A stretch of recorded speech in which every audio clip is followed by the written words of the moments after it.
요한계시록 1장 9절 나 요한은 너희 형제요 예수의 환난과 나라와 참음에 동참하는 자라. 하나님의 말씀과 예수의 증거를 인하여 반모라 하는 섬에 있었더니, 오늘 우리는 고난주일을 맞이했습니다. 한 해를 살면서, 분주하게 살면서 우리가 십자가를 잊어버리고 살지는 않았는지, 또 주님이 날 위해 피 흘려 돌아가신 그 공로를 망각하고 살지는 않았는지, 이 고난주일을 통해서 한번 돌아보는 그런 시간이 되었으면 합니다. 네, 오늘 본문을 통하여 증거해 드릴 말씀은 예수의 고난에 동참함이 복이 있다. 예수의 고난에 동참함이 복이 있다. 자, 그럼 예수의 고난, 예수의 환난은 뭘까요? 십자가입니다. 십자가.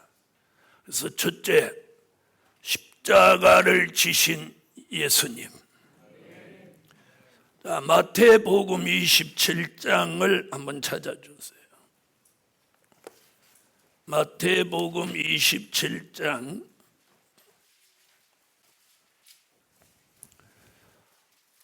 마태복음 27장 45절로 46절 다 같이 한번 읽으시죠.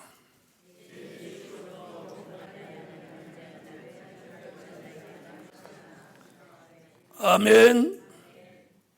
자, 예수님은 죄가 없으신 분입니다.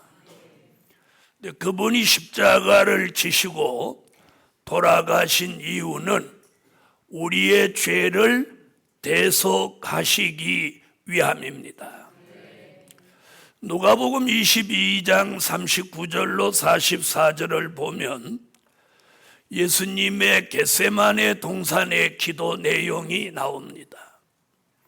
그 기도가 이렇습니다. 아버지여, 할 수만 있으면 이 잔이 내게서 지나가기를 원합니다. 그러나 나의 원대로 마옵시고 아버지의 원대로 되기를 원하나이다. 자, 이것은 뭡니까? 아버지의 뜻을 이루시기 위해서 겸허히 십자가를 지시겠다는 것입니다.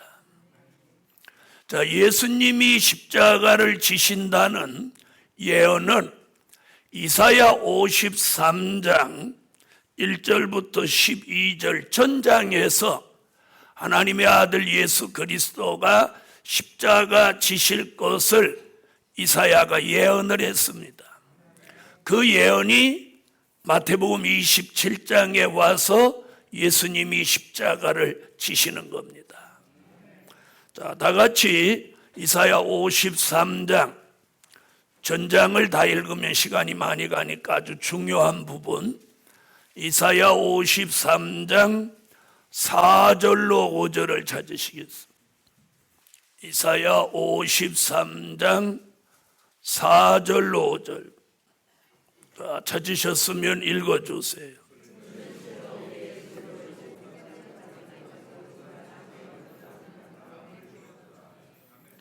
특별히 5절에 아주 정확하게 표현했어요. 자, 보시죠. 그가 누구? 예수 그리스도, 그가 찔림은 우리의 허물을 인하며 그가 상함은 우리의 죄악을 인함이라. 그가 징계를 받음으로 우리가 평화를 누리고 그가 채찍에 맞음으로 우리가 나음을 입었도다.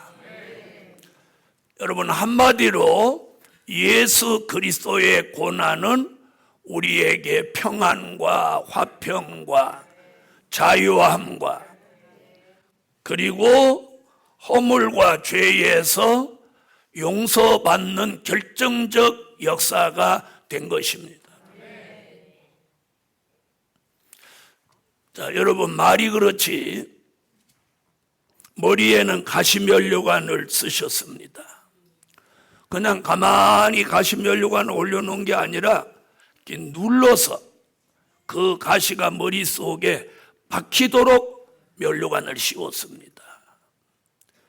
자, 그 다음에 십자가를 뉘어놓고 예수님을 그 십자가 위에 눕게 하고 양손과 양발에다가 지금 우리가 생각하는 밑과 위가 똑같이 나온 그런 못이 아니라 밑은 가늘고 위로 갈수록 이렇게 커지는 그런 못을 여기다가 박은 겁니다. 그럴 때 어떻게 되겠어요? 이게 찔리는 고통도 대단하지만 그 넓은 부분이 이 뼈와 뼈 사이를 뚫고 이걸 벌리고 들어갈 때의 아픔과 고난을 한번 생각해 보십시오. 양손을 그렇게 못 받고 발은 이렇게 포개 놓고 더 크고 길은 쇠못을 이 발 두 곳에 관통시켜서 나무에 박아버렸어. 이는 참혹한 사형입니다.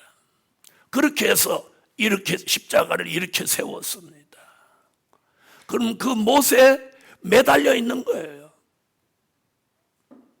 예수님의 몸무게가 대략 얼마나 나가는지 모르지만 최소한도 제 생각에는 60에서 70kg 넘지 않았을 거고 60은 넘었을 거예요.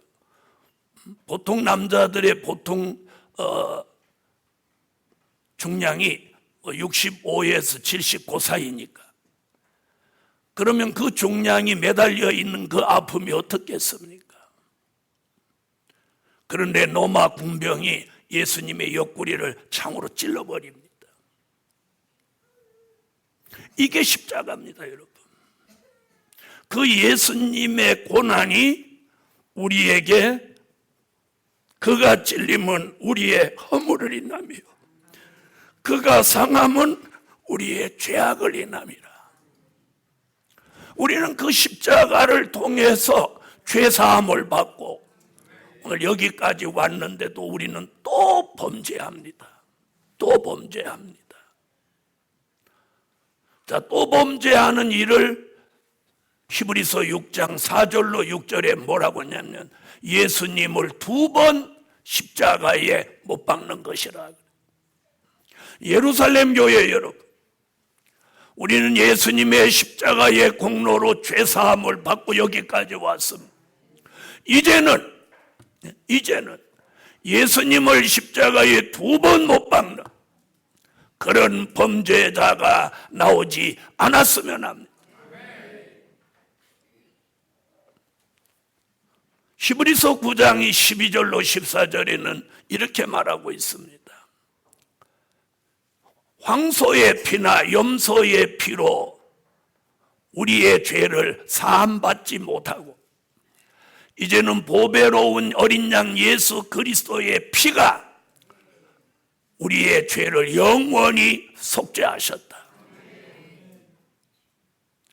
여러분, 우리의 죄를 예수님의 십자가로 영원히 속죄를 이루었어요. 요한계시록 1장 5절에도 예수 그리스도의 피로 우리를 죄에서 해방하셨다고 말씀하고 있습니다.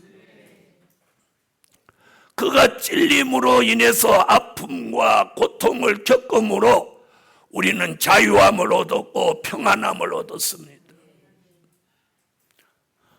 어쩌면 우리는 평안함을 얻어가지고 더욱 범죄하고 있는지 모르겠어요.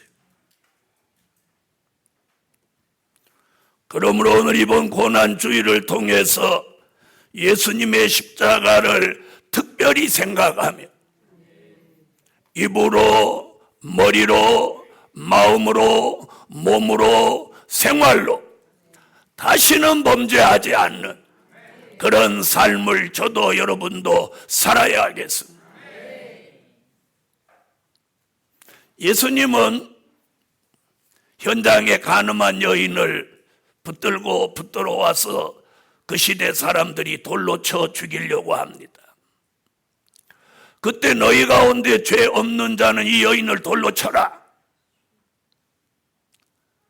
그 당시 법은 가늠한 여인은 돌로 치는 게 법인데도 아무도 돌을 들고 그 여인을 치지 못했습니다. 왜일까요? 주님의 말씀 한마디 때문입니다. 누구든지 죄 없는 자가 이 여인을 돌로 쳐라. 여러분, 우리 가운데 아무도 죄로부터 자유한 사람은 없습니다. 자유할 수가 없습니다. 그러나 그 죄에서 자유함을 주는 건 오직 예수의 십자가입니다.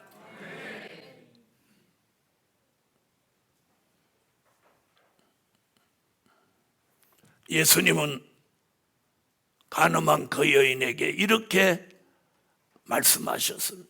다시는 범죄하지 마라. 자, 우리 옆에 분하고 그렇게 한번 인사합시다. 다시는 범죄하지 맙시다.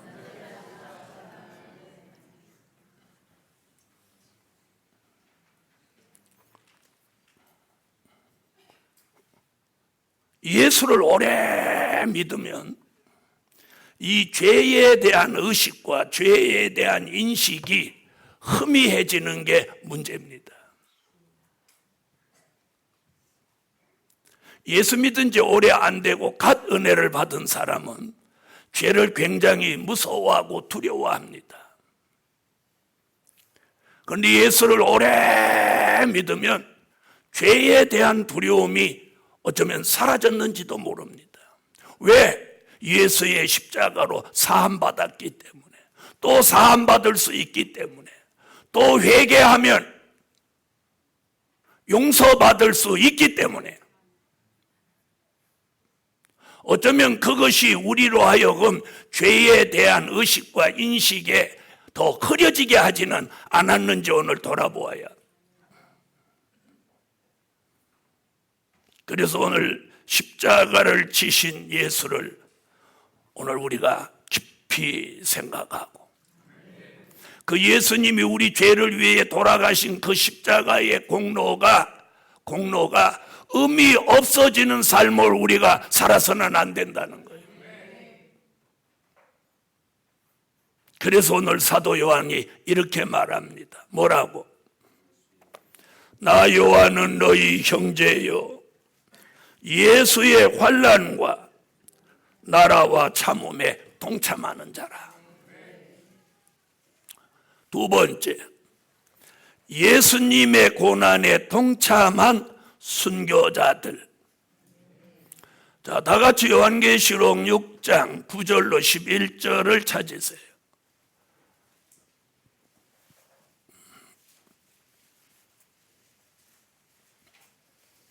요한계시록 6장 9절로 11절.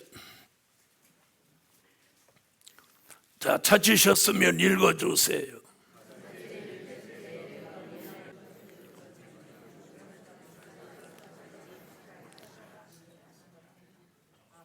첫 순교자 아벨에서부터 우리 시대에 이르기까지 순교자라 하면 주를 위해서, 복음을 위해서 목숨을 버린 사람을 순교자라고 합니다.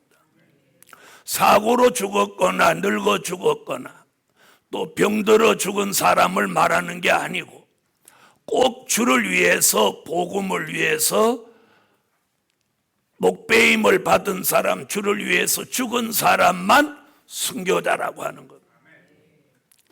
자, 예수님은 십자가를 지시기 전에 제자들에게 평소에 이렇게 말씀해요. 너희가 나를 따라오려거든 내 몫에 대인 십자가를 지고 나를 따라오라. 그래서 예수님의 제자들은 다 십자가를 지고 예수님의 뒤를 실제로 순교로 따라갔습니다.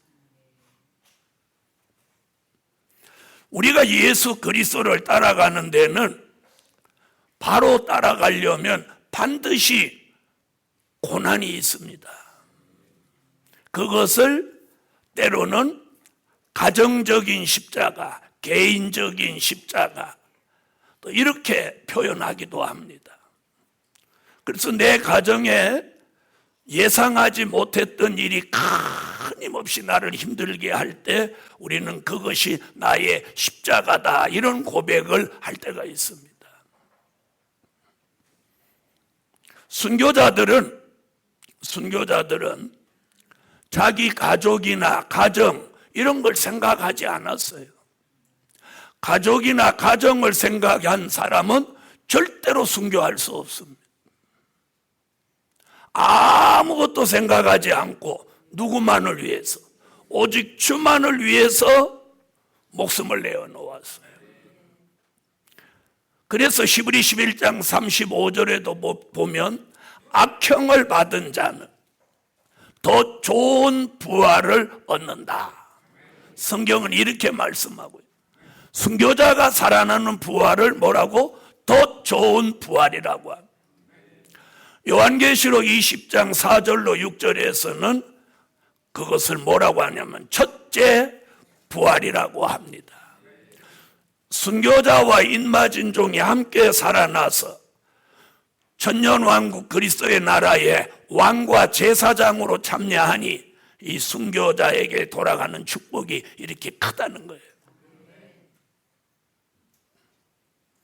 오늘 본문에도 보면 순교자들은 영원히 낙원에 갔어도 순교자들끼리 모여서 기도 모임을 하고 있습니다. 이건 요한계시록 6장 9절로 11절에서만 말씀해 놓는 특별한 계시입니다. 복음받은 여러분, 앞서간 순교자들은 예수의 고난에 참여하는 것을 영광으로 생각했어요. 영광으로 생각했어요. 예수 이름으로 핍박받는 것, 예수 이름으로 고난받는 것을 즐거움으로 알았고 그것에 두려움이나 걱정을 아무도 하지 않았습니다. 그래서 그들이 주를 위해서 무엇할 수 있어? 순교할 수 있었던 겁니다. 그래서 앞으로 순교자는 최고의 대우를 받습니다. 부활도 제일 먼저 살아나는 부활을 얻고, 아멘. 인마진종과 함께 들림받아서 주의 재림도 맞이하고, 천년왕국 그리스도의 나라가 이루어지면 그리스도로 더불어 천년 동안 왕과 제사장이 되는 이 축복을 인마진종과 동등하게 누리게 되는, 이것이 순교자의 축복인 것입니다. 그래서 지나간 역사들을 돌아보면 순교자는 하나님의 허락이 있어야 되는 거예요. 어떤 분은 순교하려고 아무리 애를 써도 순교를 할 수 없었다는 고백을 듣기도 했습니다. 그래서 어느 가정에 순교자가 나온 가정은요, 그 후손들이 굉장히 잘 되는 걸 저는 보았습니다. 그래서 그 자녀들은 자기 믿음의 선친이 순교한 거에 대한 대단한 자부심을 가진 장로님도 저는 보았습니다. 만날 때마다 목사님, 저희 조부님이 순교자입니다. 두 번째 만났을 때도 저희 도부님이 순교자입니다. 10번째 만났을 때도 저희 조부님이 순교자입니다. 그분의 순교의 축복으로 저희가 이렇게 잘 먹고 잘 살고 예수를 잘 섬기고 있습니다. 세 번째, 예수의 환난에 동참한 사도 요한. 자, 계시록 1장 9절을 다시 한번, 오늘 본문을 다시 한번 다 같이 읽어보십시다. 자, 계시록 1장 9절을 다 같이 읽으세요.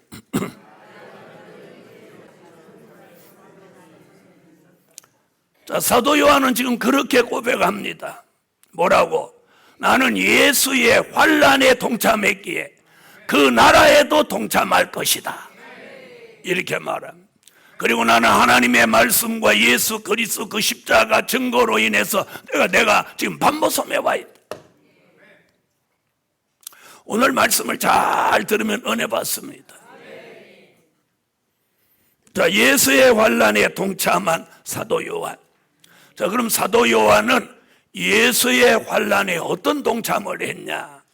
자, 성경을 찾으십시오. 요한복음 19장.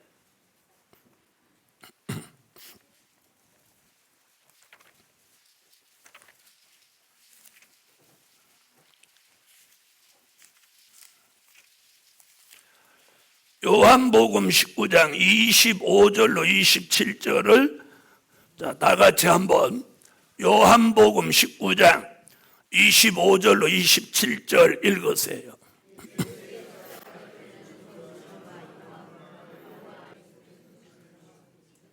자, 여기 나왔죠? 자, 여러분 들어보세요. 예수님이 보리떡 5개와 물고기 2마리를 가지고 축사하시고 5,000명을 막 먹이시고도 남은 조각을 거두어 놓으니까 12광주리가 됐습니다. 이렇게 예수님이 배고플 때는 먹이고 보지 못하는 사람 보게 하고 또 움직이지 못하는 사람 움직이게 하고 병든 사람 치료하고, 자, 이런 기적을 나타낼 때 사람들은 예수님을 구름같이 따라왔어요.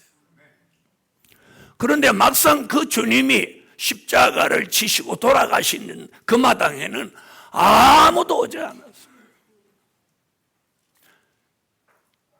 제자들도 겁내서 성경을 보면 멀찌감치 따라왔더라. 그런데 유일하게 오늘 본문에 보면 십자가 밑에 따라간 사람이 몇 사람이 있는데 지금 여자분들 2명이 나오죠? 누구?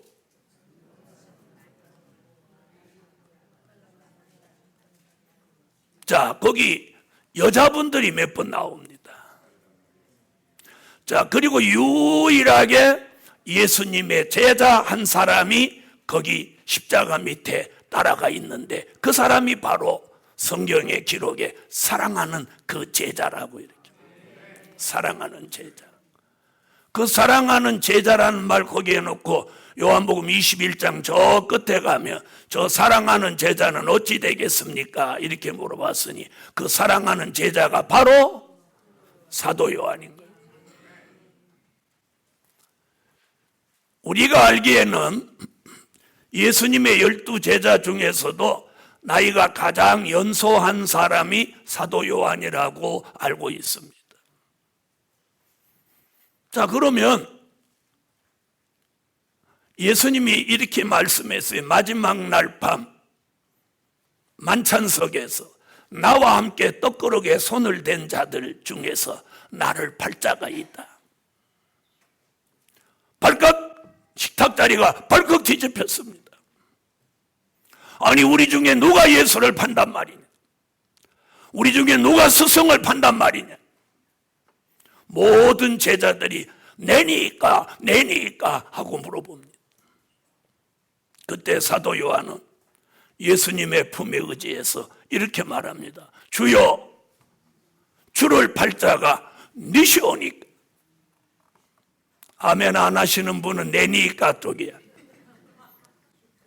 내니까는 예수 팔 가능성이 있음을 시사하고 있는 거예요. 그러나 사도 요한은 유일하게 주여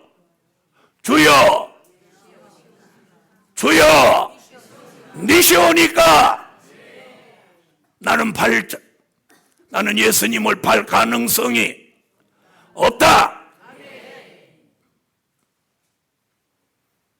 그러던 사도 요한이 예수님이 십자가를 지시는 밑에까지 따라가서 예수님의 유언을 받습니다. 예수님의 모친 마리아를 이제 네가 모셔라. 그래서 성경에 보면 그날부터 예수님의 모친을 사도 요한이 자기 집에 모셨더라고요. 자, 이 사도 요한 십자가 밑에 가서 예수님의 마지막 운명을 지켜봅니다. 여러분, 우리가 이 십자가 그냥 이렇게 나무만 달려 있으니까 그렇지, 어느 날 여러분이 기도하러 오셨는데 갑자기 눈이 열려서 이 십자가에 예수가 달려서 피를 뚝뚝 떨어지는 걸 본다고 하면 그 광경을 보면서 울지 않을 사람은 아무도 없습니다. 사도 요한은 십자가에 달려서 신음하는 예수님의 신음소리를 듣고 머리로부터 가슴으로부터 양손 양발에 피가 뚝뚝 떨어지는 걸 보고 있습니다.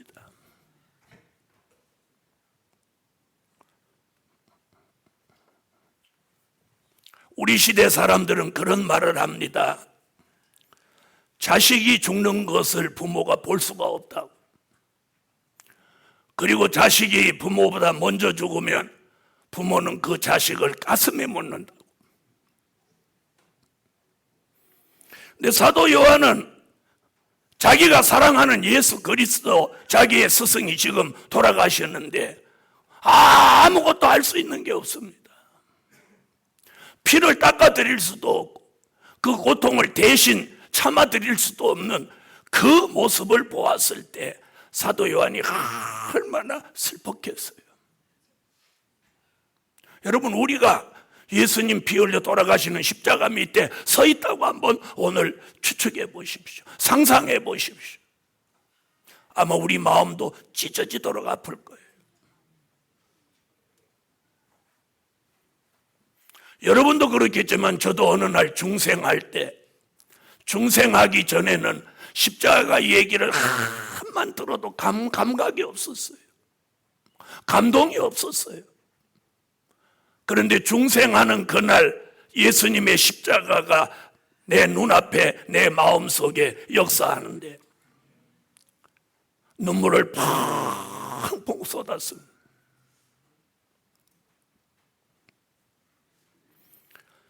지금 사도 요한이 그 얘기합니다. 사도행계시록 1장에서 반모섬에 와서 내가 예수님이 십자가 지는 그날 예수님의 그 환난에 내가 동참했던 자다. 그 하나님의 말씀과 그 증거를 내가 전하다가 이제는 내가 반모섬까지 왔다. 그걸 지금 말씀하고요. 그러므로 요한계시록의 말씀을 깨닫고 읽고 듣고 지키는 복 있는 사람은 나의 형제가 돼서, 나 요한의 형제가 돼서 예수의 환난에 고난에 동참해라. 그러는 사람이 그 나라에도 참여하게 될 것이다. 지금 얘기가 그겁니다.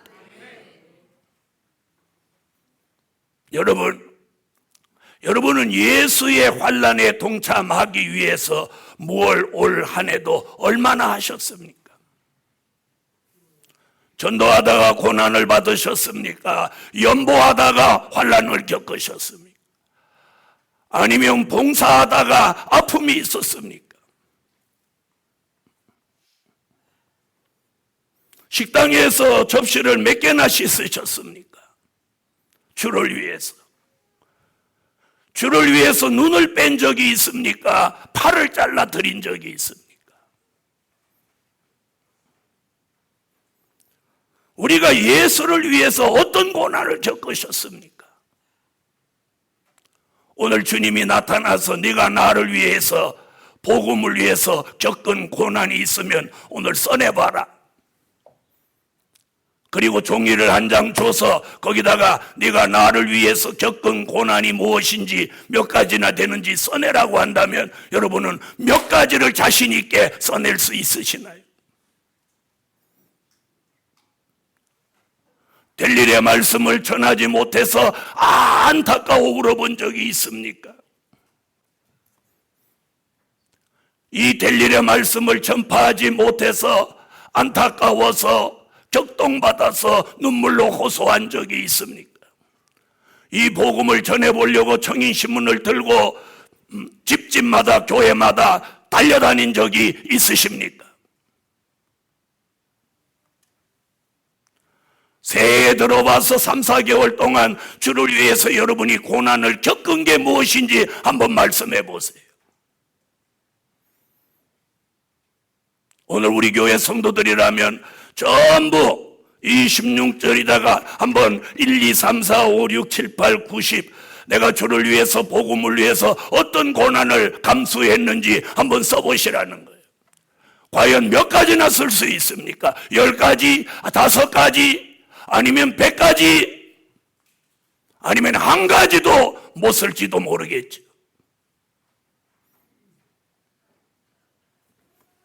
사도 요한은 여기서 당당하게 나는 예수의 환난에 동참한 자라. 나는 그 나라에도 동참할 것이다. 십자가 밑에 그 예수님의 아픔과 고난에 동참한 사도 요한은 요한계시록 1장에서 반모섬이 되어 예수님을 만나고 요한계시록이라는 이 어마어마한 하나님의 비밀을 기록하는 영광의 축복을 받게 되는 거예요. 그래서 오늘 제목이 이거예요. 예수의 고난에 동참함이 복이 있다. 우리가 주를 위해서 겪는 아픔과 고난은 반드시 복이 있습니다. 반드시 갚아주시는 하나님의 공의가 있습니다. 그런데 우리는 일주일에 한 번 겨우 오는 교회도 빠지다 말다 옵니다. 그리고 툭 하면 늦게 옵니다. 주를 위해서 뭘 하고 계시죠? 우리가 주를 위해서 고난을 겪는 것이 없으면 상급도 없다는 거예요. 물론 상급 그런 거 좋아하지도 않는지 알 사람이 있겠지만, 복음 받은 여러분, 사도 요한이 예수님의 십자가의 그 고난에 동참함으로 요한계시록을 쓸 수 있는 마지막 큰 축복의 종으로 단 한 사람으로 지명받았습니다. 예수님의 고난에 동참할 때 그 아픔은 컸지만 반모섬에서 예수님을 만나서 요한계시록을 기록할 때 그는 그 말을 빠짐없이 9절에다 기록해 놓으면서 자기는 얼마나 영광스럽게 생각했겠습니까? 여기 지금 그렇게만 나 요한은, 자 다시 한번 9절 읽어보세요. 얼마나 사도 요한이 지금 자랑스럽게 말하는지 읽어보세요.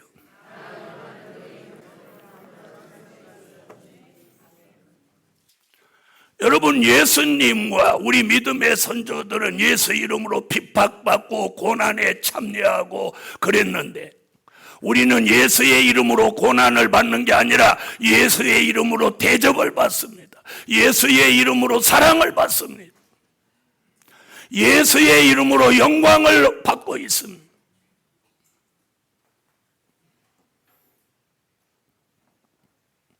마지막 네 번째, 예수의 환난에 동참한 인맞은 종들. 자, 사도 요한은 요한계시록 1장 9절에서 자기가 예수의 환난에 동참한 걸 고백함과 동시에 계시록 7장 1절로 4절에 앞으로 등장할 하나님의 인맞은 종이 될 14만 4천에게 예수의 환난에 동참할 것을 예시합니다. 그게 뭐냐? 요한계시록 14장 13절입니다. 다 같이 요한계시록 14장 13절을 찾으세요. 자, 찾으셨으면 읽어주세요. 여러분, 바로 이 구절은 뭐냐? 산순교라는 뜻입니다. 여러분, 순교는 두 가지입니다. 요한계시록 6장 9절로 11절에 육체가 죽는 순교가 있고, 계시록 14장 13절 같이 육체는 살아있지만 그 속에 있는 육체의 소욕을 주 안에서 죽이는 산순교가 있는 거예요. 그래서 거기 주 안에 죽는 자다 이렇게. 주 안에 죽은 자는 육체가 죽은 사람을 말한 거고, 주 안에 죽는 자는 육체는 살아있지만 그 속에 있는 육체의 소욕을 죽이기 위해서 고난에 동참하는 사람을 산순교자라고 하는 거예요. 하나님의 인맞은 종 14만 4천은 육체는 살아있지만 그 속에 있는 육체의 소욕, 인간성, 죄악성을 죽이기 위해서 이 예수의 환난에 동참하는 거예요. 이게 산순교예요. 요한계시록 1장 9절에서 사도 요한의 형제가 되는 사람은 계시록 14장 13절에 가서 그 산순교에 동참할 것을 말씀하는 거예요. 자, 그렇다면 우리는 이 선지서와 요한계시록을 통해서 사도 요한이 기록한 말씀을 읽고 듣고 지키면서 우리는 얼마나 지금 산순교자의 길을 가느냐는 거예요. 가정에 무슨 일이 있어서 가족이 막 그러면 교회 못 옵니다. 그게 산순교일까요? 될 일의 말씀을 주변 사람한테 전화 보니까 이상하다고 안 받아들입니다. 언젠가부터 입 깍 다물고 삽니다. 입 다물고 있는 게 현명하다 이렇게 생각합니다. 누군가는 이 말씀을 전하기 위해서 고난을 감수해야 합니다. 감수해야 합니다. 복음 받은 여러분, 이 고난주의를 통해서 우리는 무슨 생각을 해야 됩니까? 고난이 없이 예수 믿기를 바라는 사람이 태반입니다. 항상 내 삶 속에 좋은 일만 있기를 바라고 있습니다. 가정에는 우한 질고가 없기를 바랍니다. 자신은 아무 걱정 없이 살기를 바랍니다. 이건 진리가 아니라는 거예요. 하나님의 뜻을 이루며 하나님의 말씀 복음을 위해서 사는 사람은 그로 인해서 오는 고통이나 어려운 일을 감수해야 된다는 거예요. 감수해야 돼. 그 고난이나 그 아픔이 두려워서 하지 못한다면 이 사람은 복음의 사람, 진리의 사람 아니라는 거죠. 자, 그럼 오늘 4가지 말을 했습니다. 첫째는 예수님, 둘째는 순교자, 셋째는 사도 요한, 넷째는 인맞은 종들. 이들에게 공통점이 뭐냐? 다 예수의 환난에 동참해야 된다. 자, 거기에 동참하는 사람은 다 어느 나라? 계시록 11장 15절 그리스도의 나라 천년왕국에 들어가서 천년을 산다는 거예요. 왕과 제사장으로 천년을 산다는 거예요. 여러분, 어떤 사람이 병들어 죽게 됐는데 잘 들으세요. 수술을 하면 산다고 하면 뭐라고 하죠? 아이, 나 아파서 수술 안 하고 그냥 죽을래 하는 사람 있어요. 나 그 아픈 거 참을 테니까 수술해달라고 합니까? 대답 안 하죠. 벌써 머리가 싹 그런 때는 돌아가서 다음 얘기를 내가 뭐 할 거다 그래. 야, 대답하지 마. 내가 살기 위해서 수술이라고 하는 아픔의 고난을 감수합니다. 그걸 감수하면 생명을 회복받을 수 있다고 하면 10번이라도 다 감수합니다. 그런데 우리는 예수의 환난에 동참하며 천년을 살아서 왕과 제사장이 된다는 게 이게 영원한 복음의 핵심인데 그 복음을 위해서는 고난을 겪지 않으려고 하는 사람이 태반이란 말입니다.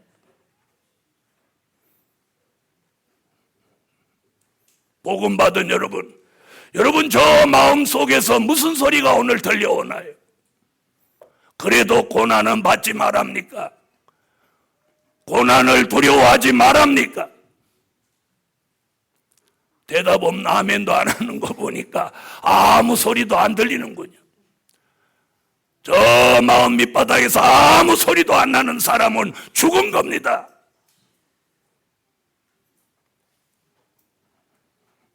복음 받은 여러분, 사도 요한은 요한계시록을 기록할 사명이 있어서 저 지중해 인안에 있는 반모섬에 귀양 가서도 그는 그곳에서 낙심하지 않고 범죄자들 속에서 우글우글한 범죄자들 속에 살아도 그걸 두려워하지 않았던 것이 뭐냐? 그는 십자가 밑에서 예수의 고난을 직접 목격한 증인이기에 그런 것들은 십자가에서 흘리는 보혈의 피를 봤을 때의 안타까움이 비교하면 아무것도 아니었던 거예요.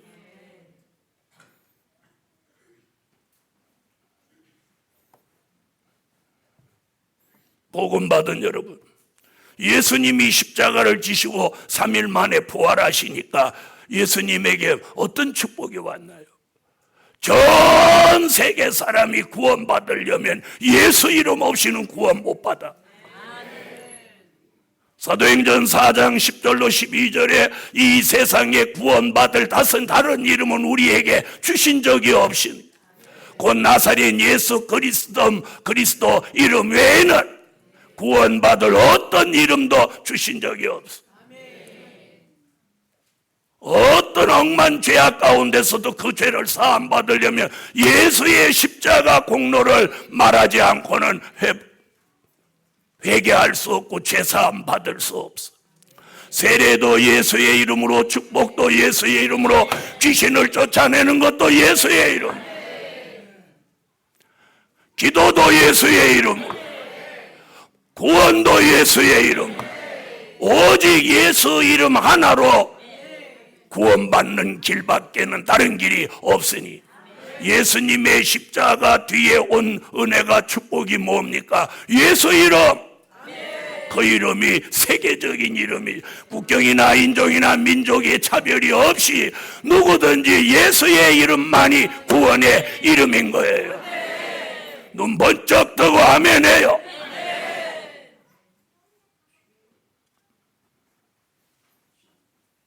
예수 고난에 동참한 순교자들에게 복이 뭐예요?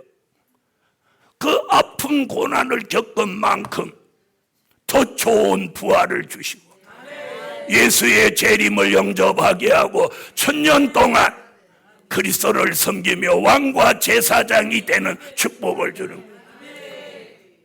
사도 요한이 예수님 피가 뚝뚝 떨어지는 그 밑에서 예수님을 어떻게 해줄 수 없어서 얼마나 슬펐겠어요. 그런 사도 요한에게는 요한계시록이라고 하는 이 엄청난 하나님의 비밀을 기록할 수 있는 축복을 주신 거예요. 그리고 그는 그 계시록을 마감하면서 뭐라고 하냐? 아멘, 주 예수여 오시옵소서. 이런 고백을 창세기로부터 요한계시록에 이르기까지 한 사람도 그런 고백을 한 사람이 없는데 사도 요한 자신이 그 고백한 것을 기록으로 마칠 때 얼마나 그는 기분이 좋았을까요? 우리는 그가 기록한 걸 읽어도 마음이 쩌릿쩌릿하는데 그는 진정 그걸 기록하고 계시록을 마감할 때 그 기쁨이 어떠했겠습니까? 하나님의 입맞은 종들로 예수의 환난에 동참하는 종들도 마찬가지입니다. 믿음의 시련을 겪고 복음을 위해서 여러 가지 아픔과 고난과 슬픔과 단식이 있어도 가족이 이해하지 못해서 힘들고 어려워도 그걸 넘어서고 환경이 열악하고 여러 가지 아픔이 있어도 그걸 개의치 않고 오늘 여기까지 와서 하나님의 인침을 이마에 맞은 종들이 앞으로 14만 4천이 나오면 이들에게 주시는 영광이 뭐냐? 두 증인의 권세를 주어 전 세계적으로 다시 예언할 때 그들의 외침을 듣고 능히 셀 수 없는 무리들이 나와서 구원에 참여한다는 이 사실을 돌아보면 두려움이 없습니다.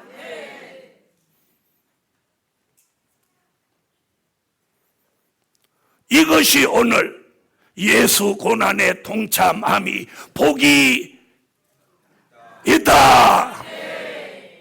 저는 오늘 이 고난주의를 통해서 이 말씀을 들은 예루살렘 교회가 선지서와 요한계시록 영원한 복음 델일의 말씀을 전국에 전하고 인마진종 14만 4천이 나오기까지 이 사명을 감당함에 있어서 어떤 고난이라도 감수할 그런 마음의 각오가 백마의 사상으로 확고해져서 무언가 주를 위해, 교회를 위해서라면, 이 마지막 복음을 위해서라면 정말 내 눈을 빼라는 명령이 있다 한더라도 그걸 뺄 수 있는 7명밖에 아멘을 안 하는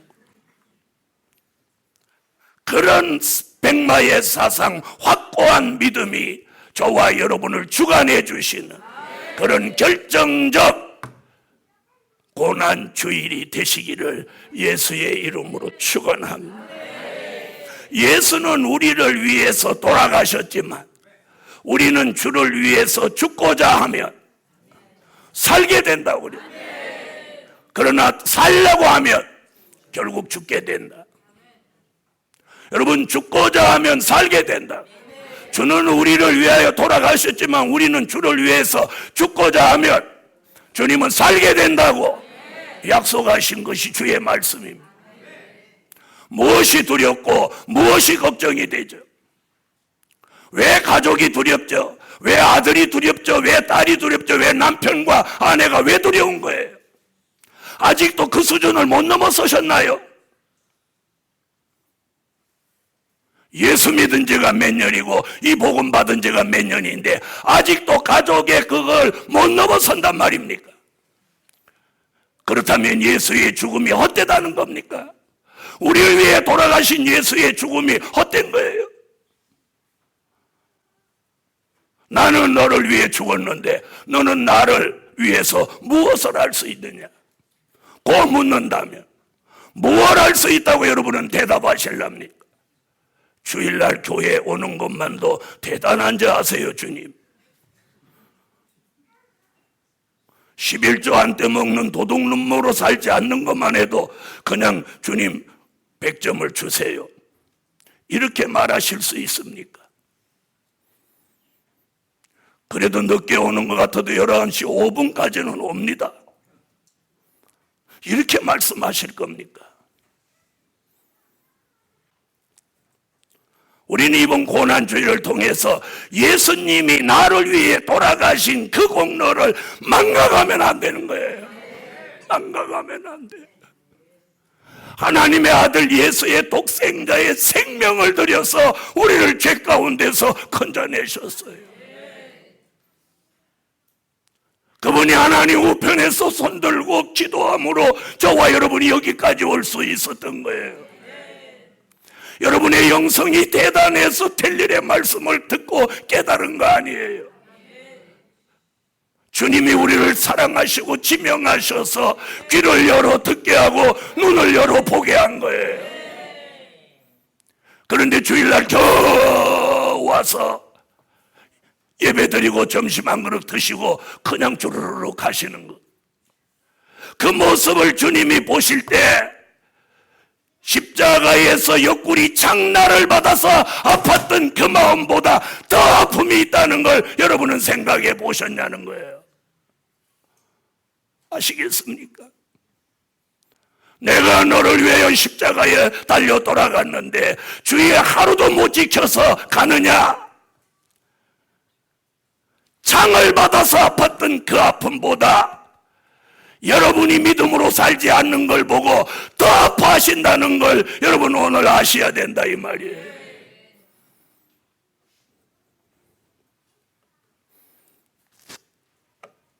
제 말이 지나치길 같습니까?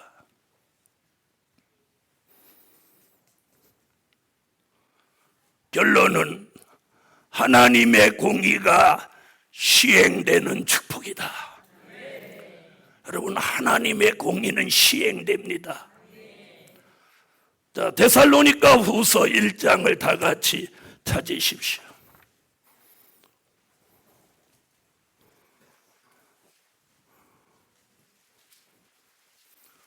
데살로니가 후서 1장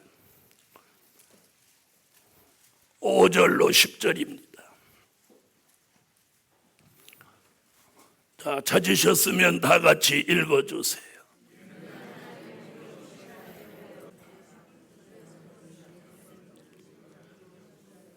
자, 내용인 적 이겁니다.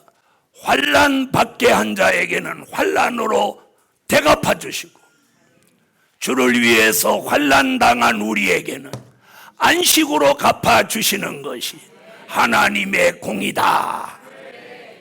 기도드립니다.